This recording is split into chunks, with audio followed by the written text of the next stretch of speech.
And back now, a Sunday House Call. You know how smoking's bad for you, but there's a shocking new report that shows secondhand smoke still affects 1 in 4 non-smokers. And what's more, they say it's the most vulnerable members of our society who are at risk from secondhand smoke. Dr. Siegel takes a look.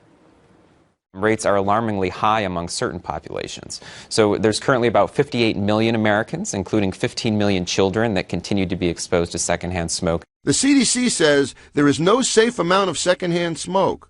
Children can develop acute bronchitis, asthma, ear infections, or even sudden infant death syndrome. When they reach adulthood, they can develop heart disease, strokes, and lung cancer.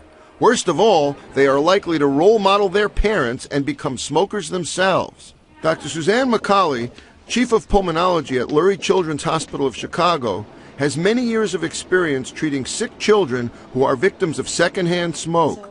She teaches families ways to overcome the problem, often sharing an emotional experience she had when caring for one child with cystic fibrosis whose grandfather was unwittingly subjecting him to cigarette smoke.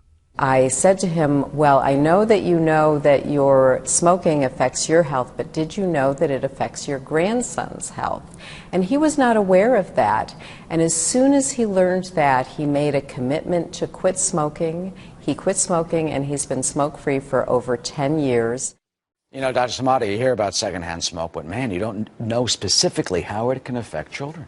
Well, that's certainly, I'm glad that Mark is bringing this to the surface, and it was a great report that you've done. I think it's absolutely important because in adults, it's causing the same things that we spoke about, which is heart disease and lung cancer. About 7,000 cases related to secondhand smoking, 41,000 cases of heart and lung disease, which is significant. From secondhand smoke? Not even from you smoking? Exactly right. And so, but the good news is that the level of cotinine, which is the amount of these chemicals and carcinogenics in the blood, cotinine, is actually is decreasing over the last decade. We started in 1991 about 80%, 2007 was about 40%, and now in 2011 is about 25%. So all of these ads about the lady with the whole trachea, all of those ads are encouraging people to walk away from smoking.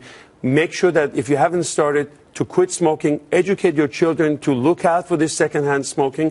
We heard about SIDS, which is sudden infant death, ear infection, pulmonary issues. So it's a real problem, and I'm glad you're spending the time to bring this to the surface. I have a couple of points I want to make in addition to this. You know, Dr. McCauley out in Chicago told a personal story, and that's what really brings it home. She says there was a child she's taking care of, and she just told you this, with cystic fibrosis. And a grandfather who was smoking, and didn't realize, because he's an older generation, that he was impacting this kid. The kid was coming in with asthma, was coming in with exacerbations, getting worse. She tells the grandfather, and he quits smoking because he didn't want to hurt his grandchild. And the kid got a lot healthier and has just graduated high school recently. So the message there is these are real people. We have to educate them. 26 cities have bans on public smoking. 26 states have bans on public smoking. But that means that over 20 states don't have bans on public smoking. 700 cities have bans on public smoking, but there's many cities that don't. And what about the 2-family dwellings? The CDC was focusing on that. Someone smoking like a chimney that lives next to you, it's coming through the walls. And secondhand smoke is still a big problem. If you smell that, is the smell enough to potentially impact your health? If you're smelling it, it's impacting your health. Any amount of secondhand smoke whatsoever can increase your risk of developing heart disease long-term, of developing lung cancer long-term, and short-term exacerbating your asthma and landing you in the hospital. And then there's third-hand smoke, which is it lives on the furniture. That's been studied as well. Yeah, even like sometimes you can smell someone's clothes. I mean, that can affect you? Absolutely. That really can affect your health? Absolutely. But what's going on is that there are certain category of people are at higher risk. So children between the age of 3 to 11, construction workers, blue-collar workers, African Americans, and also the salary, the poverty level plays a big role. And we haven't made a huge impact in those categories. Overall, the level of secondhand smoking and smoking in public is way down. So quit smoking, look for restaurants, places that really ban this kind of stuff. And if you're not going to go there by force, they're going to change their policies. If you're in the car and somebody's smoking, it's going to affect you. And so it's a real risk. Absolutely. I have two final points. One is that 40% of children are still exposed to secondhand smoke. 70% of African American children are exposed to secondhand smoke. And you know what the worst problem with secondhand smoke is? We haven't mentioned it yet. It's if your parent or someone around you is smoking, you're very likely to do it yourself. Then you become a smoker.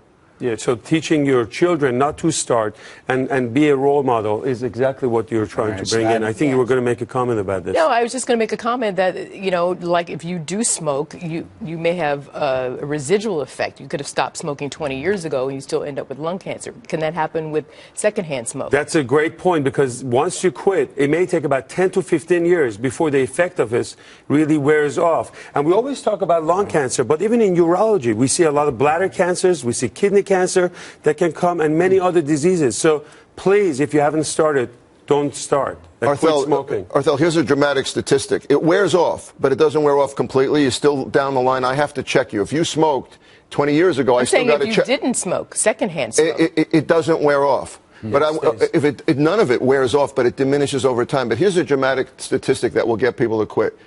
The risk of heart disease is 1/2 of the year after you quit than what it was while you were still smoking. Yeah, it's a big deal. 1/2. And while we're on the topic, by the way, I know you had mixed emotions about e-cigarettes, and I know I'm going to get a lot of hate emails.